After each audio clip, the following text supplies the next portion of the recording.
Hi friends, welcome to my channel. ಎಲ್ಲರೂ ಹೇಗಿದ್ದೀರಾ? ಚೆನ್ನಾಗಿದ್ದೀರಾ ಅಂತ ಅಂದ್ಕೊಳ್ತೀನಿ. ಹಾಗೆ ನನ್ನ ಚಾನಲನ್ನು ಯಾರಾದರೂ ಮೊದಲಿಗೆ ನೋಡ್ತಾ ಇದ್ದರೆ ಪ್ಲೀಸ್ ಸಬ್ಸ್ಕ್ರೈಬ್ ಮಾಡ್ಕೊಂಡು ನೋಡಿ, ಹಾಗೆ ಬೆಲ್ಲೈಕನ್ನು ಪ್ರೆಸ್ ಮಾಡಿ.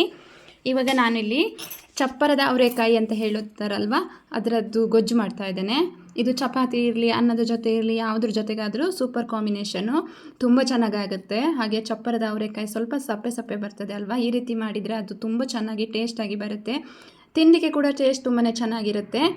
ಇವತ್ತು ನಾನು ಚಪ್ಪರದ ಅವರೆಕಾಯಿಯನ್ನು ಗೊಜ್ಜನ್ನು ಮಾಡ್ತಾಯಿದ್ದೀನಿ. ಮೊದಲಿಗೆ ಗೊಜ್ಜು ಮಾಡಲಿಕ್ಕೆ ನಾನಿಲ್ಲಿ ಚಪ್ಪರದ ಅವರೆಕಾಯಿ ಉಂಟಲ್ಲ, ಅದನ್ನು ಚೆನ್ನಾಗಿ ಕಟ್ ಮಾಡಿ ಬೇಯಲಿಕ್ಕೆ ಇಟ್ಕೊಂಡಿದ್ದೇನೆ. ನೀವು ಬೇಯಿಸಿ ಆದರೂ ಮಾಡ್ಬೋದು, ಇಲ್ಲಾಂದರೆ ನೀವು ಹಾಗೇನಾದರೂ ಮಾಡ್ಬೋದು. ಆದರೆ ಒಗ್ಗರಣೆ ಹಾಕಿ ಒಗ್ಗರಣೆಲೆ ಕೂಡ ಬೇಯಿಸ್ಕೊಳ್ಬೋದು. ನಾನಿಲ್ಲಿ ಬೇಗನೆ ಆಗಲಿ ಅನ್ನೋ ಕಾರಣಕ್ಕೆ ಇದನ್ನು ಕಟ್ ಮಾಡಿ ಬೇಯಲಿಕ್ಕೆ ಇಟ್ಕೊಂಡಿದ್ದೇನೆ. ತೋರಿಸ್ತೇನೆ ನೋಡಿ ನಿಮ್ಗೆ ಇವಾಗ. ನೋಡಿ, ಒಂದು ಪಾತ್ರೆಯಲ್ಲಿ ನಾನಿದನ್ನು ಕಟ್ ಮಾಡಿ ಬೇಯಲಿಕ್ಕೆ ಇಟ್ಕೊಂಡಿದ್ದೇನೆ. ಬೇಯಲಿಕ್ಕೆ ಸ್ವಲ್ಪ ಉಪ್ಪನ್ನು ಹಾಕ್ಕೊಂಡಿದ್ದೇನೆ. ಅಂದರೆ ನನಗೆ ಸ್ವಲ್ಪ ಬೇಗನೆ ಆಗಲಿ ಅನ್ನೋ ಕಾರಣಕ್ಕೆ ಈ ಥರ ಮಾಡ್ಕೊಂಡಿದ್ದೀನಿ. ಇಲ್ಲಾಂದರೆ ನೀವು ಒಗ್ಗರಣೆಲೇ ಇದನ್ನು ಬೇಯಿಸ್ಕೊಳ್ಬೋದು. ಇವಾಗ ಇದು ಬೆಂದಿದೆ, ಇಷ್ಟಾದರೆ ಸಾಕು. ಈ ರೀತಿ ಬೇಯಿಸ್ಕೊಂಡಾದರೂ ತಗೋಬೋದು, ಅಂದರೆ ಜಾಸ್ತಿ ಬೇಯಿಸಲಿಕ್ಕೆ ಹೋಗಬಾರ್ದು. ಇವಾಗ ನಾನು ಒಲೆ ಮೇಲೆ ಇನ್ನೊಂದು ಪಾತ್ರೆ ಇಟ್ಕೊಂಡಿದ್ದೀನಿ. ಪಾತ್ರೆಗೆ ಸ್ವಲ್ಪ ಎಣ್ಣೆ ಹಾಕ್ಕೊಳ್ತಾ ಇದ್ದೀನಿ. ಎಣ್ಣೆ ಬಿಸಿ ಆಗಲಿ. ಈಗ ಎಣ್ಣೆ ಬಿಸಿಯಾಗಿದೆ, ಮಸಾಲೆಯನ್ನು ಹುರ್ಕೊಳ್ಳೋಣ. ನಾನಿಲ್ಲಿ ಮಸಾಲೆ ಹುರಿಲಿಕ್ಕೆ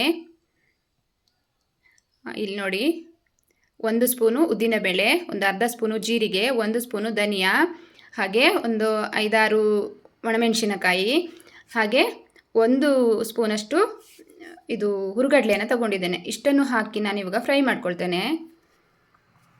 ಮೊದಲಿಗೆ ಮಸಾಲೆಯನ್ನು ಚೆನ್ನಾಗಿ ಫ್ರೈ ಮಾಡ್ಕೊಳ್ಬೇಕು. ಇದಕ್ಕೆ ಇವಾಗ ಒಂದು 4-5 ಎಸಳು ಕರಿಬೇವನ್ನು ಹಾಕ್ಕೊಳ್ಳುವ. ಎಲ್ಲವನ್ನು ಹಾಕಿ ನೀಟಾಗಿ ಫ್ರೈ ಮಾಡ್ಕೊಳ್ಳುವ.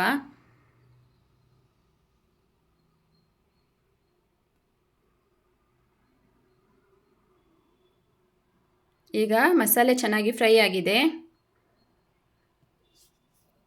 ಇದಕ್ಕೆ ನಾನು ಒಂದು 1/4 ಸ್ಪೂನಷ್ಟು ಇಂಗನ್ನು ಹಾಕ್ಕೊಳ್ತಾ ಇದ್ದೇನೆ.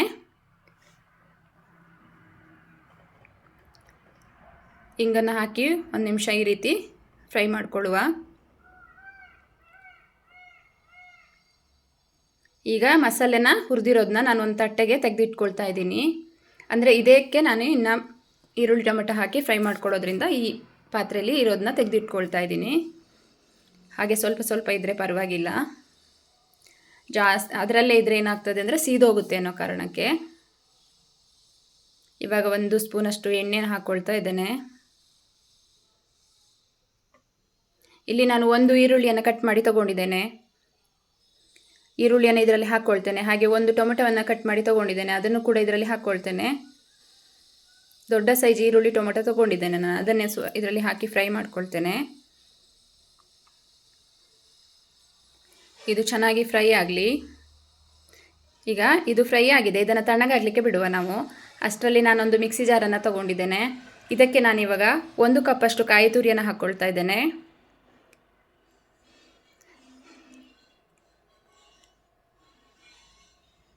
ಕಾಯಿ ತುರಿ ಹಾಕ್ಕೊಂಡು ಹಾಗೆ ನಾವು ಹುರಿದಿಟ್ಕೊಂಡಿದ್ದೀವಲ್ಲ ಆ ಮಸಾಲೆ ಎಲ್ಲ ಸೇರಿಸ್ಕೊಳ್ಳುವ.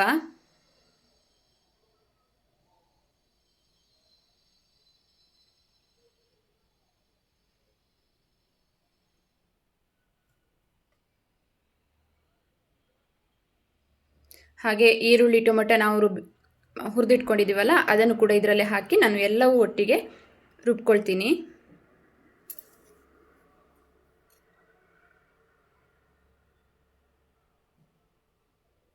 ಈರುಳ್ಳಿ ಟೊಮೆಟೊ ನಾನು ಬೆಳ್ಳುಳ್ಳಿಯನ್ನು ಯೂಸ್ ಮಾಡಿದ್ದೀನಿ. ಇವಾಗ ಎಲ್ಲವನ್ನು ಹಾಕಿ ರುಬ್ಕೊಂಡು ಬರ್ತೀನಿ. ನೋಡಿ, ನನ್ನ ಮಸಾಲೆ ರೆಡಿಯಾಗಿದೆ. ಈ ರೀತಿ ರುಬ್ಕೊಂಡು ಬಂದಿದ್ದೀನಿ. ಇವಾಗ ಮಸಾಲೆ ಸೈಡಿಗೆ ಇಟ್ಕೊಳ್ಳುವ. ಒಲೆ ಮೇಲೆ ಇನ್ನೊಂದು ಪಾತ್ರೆನ ಇಟ್ಕೊಳ್ಳುವ. ಪಾತ್ರೆ ಸ್ವಲ್ಪ ಬಿಸಿಯಾಗಿದೆ. 1-2 ಸ್ಪೂನ್ ಎಣ್ಣೆ ಹಾಕ್ಕೊಂಡಿದ್ದೀನಿ. ಎಣ್ಣೆ ಬಿಸಿಯಾದ ತಕ್ಷಣ ಒಂದು ಈರುಳ್ಳಿ, ಸಣ್ಣ ಸೈಜಿದು 1 ಈರುಳ್ಳಿಯನ್ನು ಹಾಕ್ಕೊಂಡಿದ್ದೇನೆ. ಈರುಳ್ಳಿ ಸ್ವಲ್ಪ ಫ್ರೈ ಮಾಡ್ಕೊಳ್ಳುವ. ಇವಾಗ ಈರುಳ್ಳಿ ಫ್ರೈ ಆಗ್ತಾ ಬಂತು. ಒಂದು 4-5 ಎಸಳು ಕರಿಬೇವನ್ನು ಹಾಕ್ಕೊಳ್ತೇನೆ. ಕರಿಬೇವು ಕೂಡ ಚೆನ್ನಾಗಿ ಫ್ರೈ ಮಾಡ್ಕೊಳ್ಳುವ. ಈಗ ನಾನು ಬೇಯಿಸಿ ತಗೊಂಡಿದ್ದೇನಲ್ವಾ ಚಪ್ಪರದ ಅವರೆಕಾಯಿ, ಅದನ್ನು ಇದರಲ್ಲಿ ಹಾಕ್ಕೊಳ್ತೇನೆ. ಈ ಮೂಮೆಂಟಲ್ಲಿ ನೀವು ಇದನ್ನು ಹಸಿಯಾಗಿ ಹಾಕಿ ಈ ರೀತಿ ಫ್ರೈ ಮಾಡ್ಕೊಳ್ಬೋದು, ಬಟ್ ನಾನಿಲ್ಲಿ ಬೇಯಿಸಿದ್ದೇನೆ, ಬೇಗನೆ ಆಗುತ್ತೆ ಅನ್ನೋ ಕಾರಣಕ್ಕೆ ನಾನು ಈ ರೀತಿ ಮಾಡ್ಕೊಂಡಿರೋದು. ಈಗ ಚೆನ್ನಾಗಿ 1 ನಿಮಿಷ ಎಣ್ಣೆಯಲ್ಲಿ ಇದನ್ನು ಫ್ರೈ ಮಾಡ್ಕೊಳ್ಳುವ. ಆಮೇಲೆ ನಾವು ರುಬ್ಕೊಂಡಿದ್ದೀವಲ್ಲ, ಮಸಾಲೆ ರೆಡಿ ಮಾಡಿ ಇಟ್ಕೊಂಡಿದ್ದೀವಲ್ಲ, ಅದನ್ನು ಇದಕ್ಕೆ ಸೇರಿಸುವ.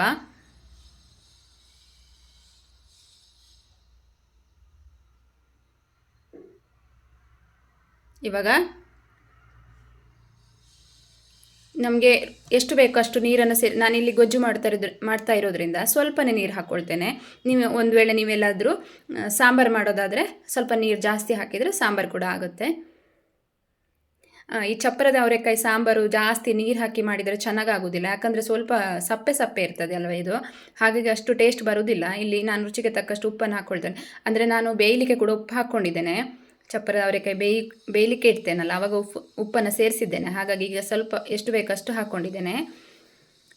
ಇವಾಗ ಇದನ್ನು ಚೆನ್ನಾಗಿ ಕುದಿಲಿಕ್ಕೆ ಬಿಡಬೇಕು ನಾವು. ಅಂದರೆ ಇದು ಬೆಂದಿರೋದ್ರಿಂದ, ಫಸ್ಟೇ ಬೆಂದಿರೋದ್ರಿಂದ ಜಾಸ್ತಿ ಟೈಮ್ ತಗೊಳ್ಳಲ್ಲ. ಕುದಿಲಿಕ್ಕೆ ಬಿಡೋಣ, ಚೆನ್ನಾಗಿ ಕುದಿ ಬರಬೇಕು.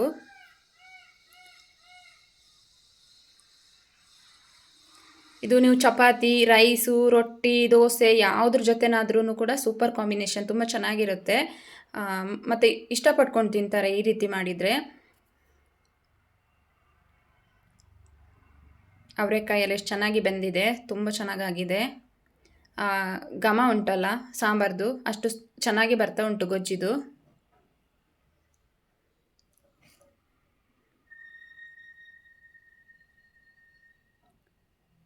ಇವಾಗ ಇದು ಸ್ವಲ್ಪ ಕುದಿ ಬರಬೇಕು, ಇನ್ನು ಸ್ವಲ್ಪ ಕುದಿ ಬರಲಿ. ಚೆನ್ನಾಗಿ ಕುದಿ ಬಂದು ಇವಾಗ ಕುದಿ ಬರ್ತಾ ಇದೆ ನೋಡಿ.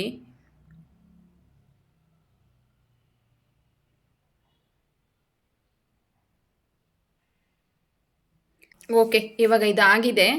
ನಮ್ಮ ಚಪ್ಪರದ ಅವರೆಕಾಯಿ ಗೊಜ್ಜು ರೆಡಿಯಾಗಿದೆ. ಇದನ್ನು ಸರ್ವ್ ಮಾಡೋಣ. ನಾನಿವಾಗ ಊಟಕ್ಕೆ ರೆಡಿ ಮಾಡ್ತೇನೆ. ಈ ವಿಡಿಯೋ ನಿಮಗೆ ಇಷ್ಟ ಆದರೆ ಒಂದು ಲೈಕ್ ಮಾಡಿ, ಶೇರ್ ಮಾಡಿ, ಕಮೆಂಟ್ ಮಾಡಿ. ಹಾಗೆ ನನ್ನ ವಿಡಿಯೋ ಇಷ್ಟ ತನಕ ನೋಡಿದ್ದಕ್ಕಾಗಿ ನಿಮಗೆಲ್ಲರಿಗೂ ತುಂಬ ಹೃದಯದ ಧನ್ಯವಾದಗಳು.